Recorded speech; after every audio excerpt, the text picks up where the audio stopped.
Esas historias que no están en las portadas, pero que vale la pena contar. Esto es lo que no sabías que necesitas conocer. Hay para todo en el mundo.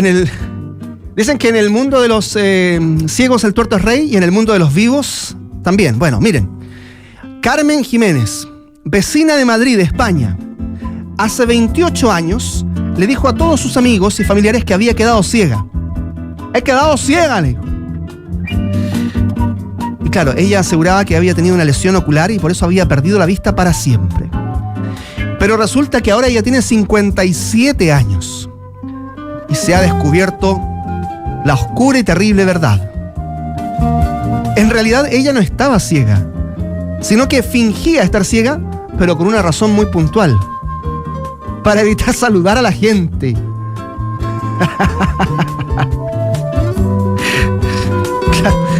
No le gustaban las personas. No quiero saludar a nadie hoy día. ¡Pum! Se puso unos lentes y dijo: estoy ciega, no veo a nadie. Entonces la gente decía: mire, obviamente cuando uno ve a una persona ciega que va caminando por la calle, dice: bueno, no, mejor paso por acá, no, por el lado. No interrumpo el paso. Mira la declaración que hace Carmen Jiménez. Estaba harta de ver a gente y pararme a saludar. Es que a lo mejor le saludaba a mucha gente, Carmen Jiménez. Entonces, claro, no llegaba nunca al destino. Bueno, y entonces dijo: nunca ha sido muy social, nos damos cuenta. Y entonces decidió hacerse pasar por ciega y así evitó muchos compromisos sociales, dijo. Pero claro, enterarse fue un golpe muy duro para toda la familia, ¿eh? Siempre hemos estado apoyándola, reveló su marido, quien además agregó: dice, muchas veces nos parecía verla mirando de reojo la televisión. Pucha, claro, no podía ver la tele bien, tranquila, imagínense. No podía ver la teleserie. Siempre estaba muy bien maquillada, dice el marido. ¿Cómo no se dio cuenta? 27 años. El que estaba ciego era él, claramente, ¿no? Bueno, ¿cuál es el tema de toda esta historia, además? Que ahora afronta a la justicia Carmen Jiménez, porque durante todos estos años, obvio, al ser ciega, el Estado llegó, golpeó su puerta y le dijo: nosotros podemos ayudarla, y le entregaron ayuda económica, le entregaron asistencia personal. Todo eso tiene un costo para el fisco español, que ahora va a tener que resarcir. Carmen Jiménez, que no encontró nada mejor que fingir ser ciega para evitar saludar a los vecinos. No sabías que lo necesitabas hasta ahora. Escuchas Hora Clave. 8 de la mañana con 39 minutos. Bueno, la Cámara ya aprobó el proyecto de combustibles en este tenso debut legislativo para el ministro de Hacienda, Quirós, pero lo cierto es que ahora la discusión continúa en el Senado. Había varias concesiones también que tuvo que hacer eventualmente el proyecto original presentado por el gobierno. La Moneda pretende sacar ya esta semana esta ley y en un solo día lo logró en la Cámara. ¿Pero qué va a pasar en el Senado? Bueno, se lo preguntamos a la presidenta de la Cámara Alta, Paulina Núñez, ya nos acompaña en el contacto. Senadora, ¿cómo está? Buen día. Hola, Carlos, muy bien, muchas gracias. Bueno, más o menos con mi voz, así que pido disculpas de antemano, pero bien, muchas gracias. Y como tú bien decías, ayer se avanzó de buena manera en la Cámara, evidentemente con un debate bien álgico. La situación lo amerita porque hay un dolor profundo en la ciudadanía, una desesperación, por supuesto, en las pymes, por ejemplo, o en otros rubros. Ayer hablábamos desde el transporte escolar, los colectivos, los taxis, en fin, y creo que es vital entender que el Congreso tiene que estar a la altura y me voy a preocupar de que en el Senado hoy día esto se despache.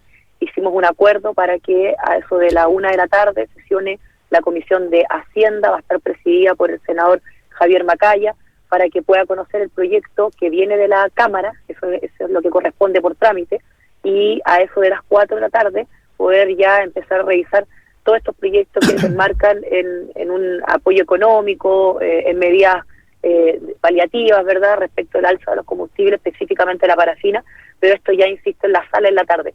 Ahora, lo que sí ocurrió fue que se hicieron un par de acuerdos o concesiones, como se le ha llamado también, enmiendas en definitiva, desde la Cámara, pero para que se concrete desde el Senado, y por lo tanto este proyecto tiene que volver a la Cámara de Diputados, pero el compromiso del Congreso es que, y así se espera a propósito del alza que se va a producir mañana, es que tenemos que tener esto despachado del Congreso antes de la medianoche. Y por supuesto que en el caso del Senado lo vamos a hacer lo más temprano posible con tal de que la Cámara termine de legislar y tengamos estos proyectos aprobados que sin duda van a apoyar, van a ir en ayuda de quienes están contemplados, como los que acabo de nombrar, los sectores que acabo de nombrar, a propósito de esta alza histórica de los combustibles en la parafina. Sí, senadora, cuando usted menciona estar a la altura de la ciudadanía y por supuesto de quienes los han elegido a ustedes en general, ¿no está a contemplar que eventualmente esta medida tan de golpe puede ser demasiado impactante para que la ciudadanía lo pueda resistir? Lo pregunto porque durante todas estas horas el debate ha sido, ¿no?, si el Poder Ejecutivo pudo o no atenuar esta alza, hacerla un poco más gradual, de alguna forma que no permitiese que la ciudadanía se sintiese tan golpeada con esto, porque estamos viendo las filas, hay cierto ánimo de indignación en algunos sectores, escuchamos cacerolazos ayer en algunos puntos de Santiago, y eso genera claramente una percepción de que la ciudadanía está golpeada, impactada con esto, y es la que le va a pedir explicaciones, obviamente, a todos los poderes, ¿no? En este caso, al Ejecutivo por implementar esto, y también a ustedes, al Poder Legislativo. Sí, yo creo que hay cosas que nadie ha entendido, que se ha entendido poco, y escuchando tus palabras, Carlos, lo concluyo, porque si nada se hubiese hecho, obviamente que el impacto que todos convengamos se produce, y siento que en eso no hay discusión, ¿no?, a propósito de la guerra en el Medio Oriente, hubiese sido mucho mayor. Y creo que los proyectos que se están sacando, en el caso de la Cámara, se han ido mejorando a propósito de que se han ido exigiendo, digámoslo de esa manera, mayores recursos para que estén disponibles, y por supuesto en el caso del Senado yo no descarto que también se exija un mayor esfuerzo, lo quiero decir de esa manera, y creo también que es actuar ahora, o claro, siempre es más fácil mirar al techo y no hacer nada, ¿no?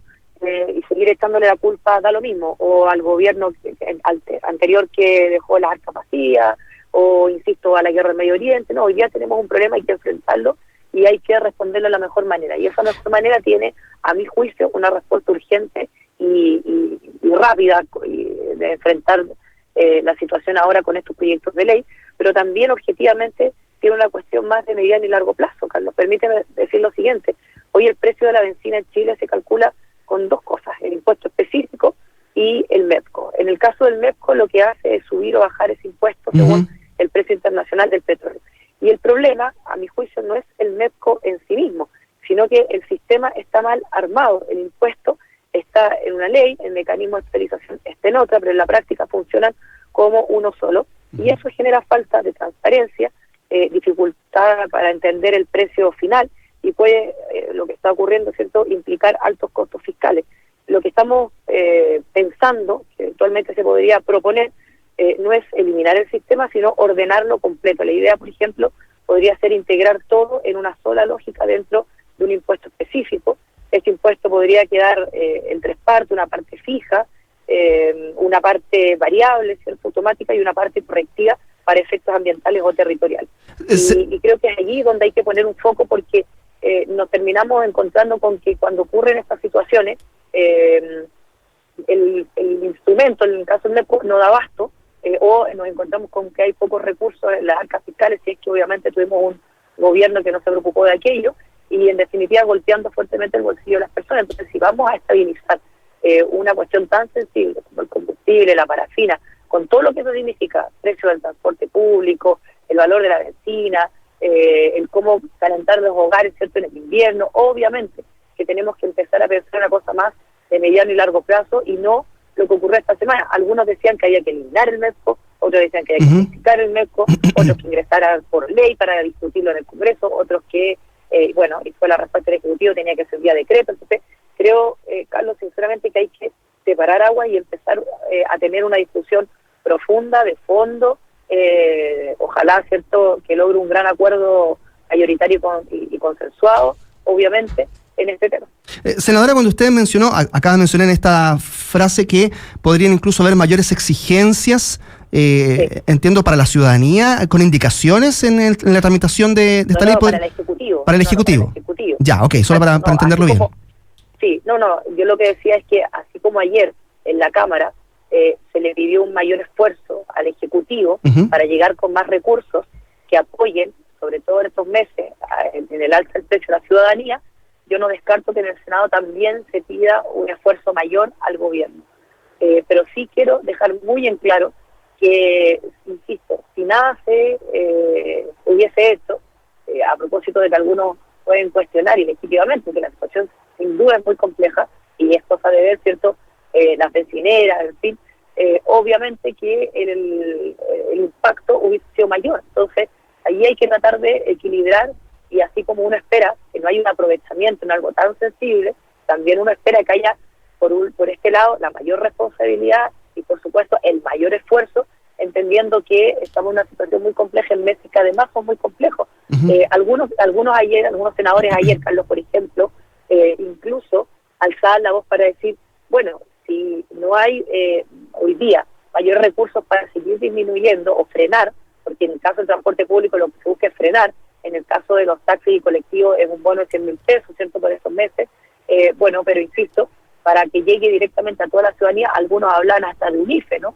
así como lo que ocurrió, por ejemplo, en la pandemia. Sí, senadora Paulina Núñez está conversando con nosotros acá en Hora Clave. Ustedes como parlamentarios, tanto diputados como senadores, tienen un beneficio en términos del combustible que ocupan, ¿no? Tienen una tarjeta, eso es un beneficio que no tiene claramente el resto de la ciudadanía en general. Hay un beneficio específico para ustedes como parlamentarios. ¿Estaría dispuesta, entiendo yo que no es una solución, pero como un símbolo a que ustedes como parlamentarios pudiesen renunciar a ese beneficio, entiendo yo, en pos de una igualdad de condiciones, o es algo que no es menester hacerlo? No, yo creo que primero, yo no estoy hoy día hablando solo como senadora, ¿no?, que podría obviamente tomar una decisión respecto de mis recursos que se me entrega para la labor parlamentaria. Estoy hablando como presidente del Senado, y en ese sentido, ayer, uno de los senadores, el senador Fidel Espinosa, que criticó esta medida, lo que solicitó fue que tuviéramos hoy día una reunión de comité para que tomáramos un acuerdo como Senado. Y eso es lo que voy a conducir, y me parece que efectivamente las señales son importantes, lo quiero decir de esa forma, pero también objetivamente creo que el Senado puede perfectamente salir, y puede ser en paralelo, no es que sea una alternativa o una cosa a la otra, ¿no? Pero a lo que voy, puede perfectamente salir con una cuestión más importante, que efectivamente logre emparejar la cancha y llegar a todas las familias chilenas, y no solamente llegar con apoyos, digamos, de distintos sectores. Así que es una cuestión que vamos a evaluar hoy día, que la vamos a conversar hoy día, para que sea una respuesta del Senado en su totalidad, y lo vamos a hacer a través de los jefes de bancada en una ronda de comité que vamos a tener a eso del mediodía. Sí, senadora, cuando usted menciona uno de los argumentos que ha entregado el gobierno para establecer esta alza en los combustibles, que es que se le entregó unas arcas fiscales vacías, acaba de decir.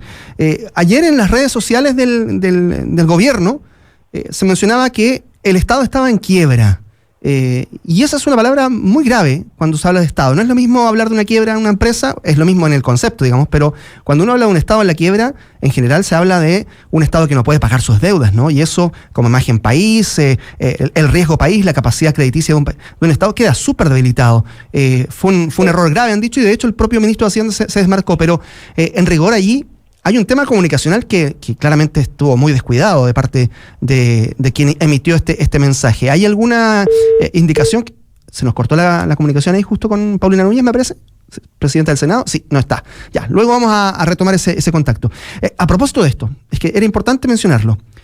La publicación ayer en las redes sociales del gobierno decía esto: ¿por qué no podemos bajar el precio de la benzina con el MEPCO? Y decía, porque nos dejaron sin plata, un Estado en la quiebra. Una cosa es que las arcas fiscales no estén suficientemente llenas, y otra cosa es que el Estado esté en quiebra. Estamos de vuelta con la presidenta del Senado, Paulina Núñez.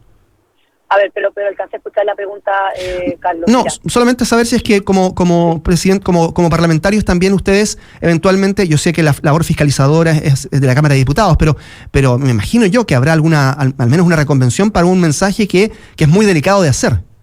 Sí, yo creo que las autoridades estamos llamadas a resolver con cuestiones concretas los diferentes problemas, y quien gobierna desde el día uno. Lo que quiero decir es que sí, efectivamente, y no tengo ninguna duda que fue así, tuve la oportunidad de conversar con el propio presidente de la República de este tema, evidentemente con el ministro de Hacienda, pero el país está endeudado y no tiene recursos para hacerle frente a un sinfín de cuestiones incluido el programa presidencial, que fue apoyado por el 58% de los chilenos. Lógicamente que lo que corresponde es sacar adelante este plan de reactivación económica que ya conocemos y que lo que busca es recaudar recursos para primero empezar a pagar esas deudas y luego tener recursos para inyectar al programa y ejecutar lo que se comprometió y mantener aquellos beneficios sociales que incluso por décadas, ¿cierto?, se han estado entregando. Y creo que palabras más, palabras menos, a veces terminan incendiando la discusión en vez de poner paño frío con tal de construir un acuerdo, en el caso del Congreso, tener los votos necesarios y empujar el carro, ¿no? Entonces, yo creo que hay una realidad, Carlos, en el fondo del asunto, ¿no? Convengamos, pero claro, efectivamente a veces la semántica construye realidades que no ayudan en lo que el Congreso está llamado a hacer, que es poder dar soluciones, pero a través de, o dejando de lado una pelea ideológica y buscar soluciones concretas. Y ese es el sello, al menos que yo le quiero dar a la conducción del Senado: poner en orden, proteger a la familia, responder con responsabilidad. Cuando el bolsillo de la clase media se ve afectado, obviamente que la inmensa mayoría de los chilenos se ven afectados, y nuestra tarea es que eso no ocurra. Por lo tanto, no hay que mirar hacia atrás, hay que actuar con transparencia, hay que dejar en claro cómo lo recibimos. Yo siempre dije, me parecía una muy buena idea y creo que debería ser una constante de cualquier gobierno que empiece a hacerse cargo de la administración del país, que hay que auditar, como quien llega a cualquier lugar, ¿cierto?, empresa. ¿Senadora? Y uno dice, bueno, quiero revisar cómo me entregaron la casa. Claro, pero entendiendo que el tema comunicacional siempre es muy delicado y muy sensible en un gobierno, y en este caso un desliz comunicacional, que no es un desliz, digamos, hablar de que un Estado está en quiebra, puede generar reacciones a nivel internacional, digamos. Sí, yo coincido en eso, por eso creo que una cuestión es decir, bueno, vamos a hacer una auditoría y transparentar con cómo nos encontramos, ¿cierto?, con el gobierno, cómo recibimos el país, y una muy distinta efectivamente es ocupar palabras, la semántica, insisto, a veces no ayuda en nada, y no solamente que podría ser bien delicado desde el punto de vista de la imagen internacional, pero más delicado aún a mi juicio, porque aquí donde tenemos que tomar las decisiones es ir construyendo confianza, ir convenciendo, ¿cierto?, a los distintos parlamentarios, sobre todo evidentemente a la oposición, para poder sacar esto adelante. O sea, en esto yo llamo a la mesura en el mensaje, a la prudencia en las palabras, a la transparencia, evidentemente, para que todos tengamos claro cuál es la situación en la que nos encontramos, pero coincido contigo que en el tema comunicacional todavía siento que al gobierno le falta darle una vuelta más a la tuerca, ¿no? Coordinarse mejor, usarlo mejor, y perdona, pero no lo digo, esto sabes de democracia, que es donde uno quiera, no lo digo en general, sí. Los distintos ministros que sabemos lo dicen, digamos, de manera franca, pero hay que actuar entendiendo que en esto las sensibilidades son complejas. Sí, senadora Paulina Núñez, queremos agradecerle estos minutos de conversación con Hora Clave. ¿Me permites brevemente, Carlos, un tema que ha estado bien en la palestra y por supuesto recae directamente en el Senado, ¿no? Hoy día nosotros vamos a constituir las comisiones, vamos a dar cuenta en la sala como corresponde, van a quedar constituidas y por lo tanto ya vamos a saber a quién le toca presidir en cada comisión. Ya tenemos acuerdo en mi sector, la derecha, y ya la oposición hoy tiene su última reunión para poder lograr un acuerdo también, así que a las 4 de la tarde el Senado va a estar constituido. ¿Por qué lo digo? Es vital, lógicamente, sus comisiones y... claro, porque ayer vencía el plazo, ¿no? Nosotros no es que hay un plazo, años anteriores, cada vez que parte un periodo legislativo, la verdad es que a veces no hemos demorado más de un mes, hay que decirlo también, porque no quita que en paralelo funcionen determinadas comisiones si es que hay proyectos como urgentes, como lo que va a ocurrir con Hacienda hoy a las 13 horas. Pero insisto, hoy día ya quedan todas constituidas y de esa manera empezamos el trabajo en cada una de las comisiones. Bien, Paulina Núñez, presidenta del Senado, muchas gracias por acompañarnos esta mañana. Muchas gracias, muy buenos días. Buen día. No es el titular, pero completa la historia. Esto es el dato que faltaba en Hora Clave. Hablemos del caso de Martín de los Santos Lehmann, imputado por esta golpiza a un conserje y que, por supuesto, permanecía en Brasil detenido. Bueno, lo cierto es que la Dirección Metropolitana de Gendarmería confirmó que si se concreta la extradición de Martín de los Santos, el imputado debería ingresar al Centro Penal Santiago 1, descartando su traslado a recintos como Punta Peuco o Casablanca, tal como había solicitado su defensa.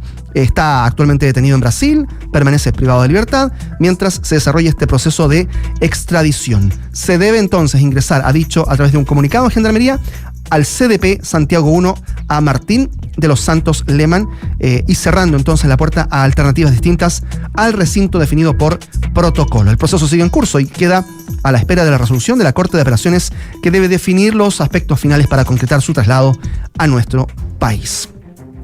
8:57. Nos vamos. Queremos agradecerle su compañía. Mañana seguimos en Hora Clave. Mañana y pasado los va a estar acompañando Fran Huerta, que regresa a este espacio y este horario que están de ella también, por supuesto, durante mucho tiempo. Así es que nos echó de menos y va a estar junto a ustedes. Yo los veo nuevamente y los escucho el día lunes a las 8 en punto. Un abrazo grande, que estén muy bien. Ánimo para todos quienes se enfrentan a estas alzas importantes en los combustibles. Después por efecto propio van a subir varias cosas más también. Así es que ánimo para todos los chilenos. Nos reencontramos muy pronto. Que estén bien. Loto